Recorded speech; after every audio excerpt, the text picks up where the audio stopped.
Good evening.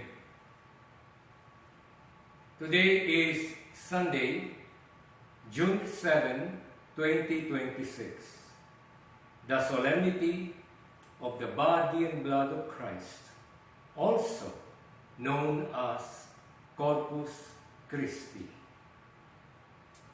Today, the celebration of Corpus Christi gives us the opportunity, on the one hand, to appreciate and give thanks to the great gift offered to us in the sacrament of Eucharist.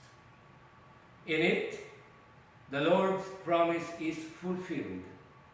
I am with you always until the end of the age, in Matthew 28, verse 20.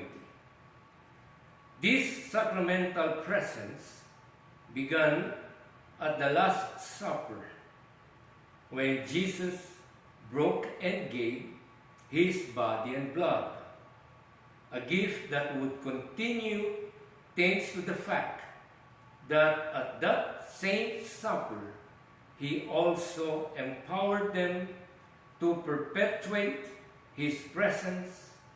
Do this in memory of me. In Luke 22, verse 19. St. John, in his Gospel, tells us that each of the signs Jesus performed was intended to awaken and strengthen faith in him. In John 20, verse 31, St. Paul, for his part, emphasizes the great importance of the resurrection. If Christ has not been raised, your faith is in vain.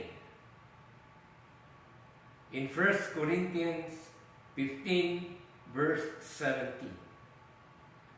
But this faith must be nourished, and the best way to do so is by eating the very body of the Lord.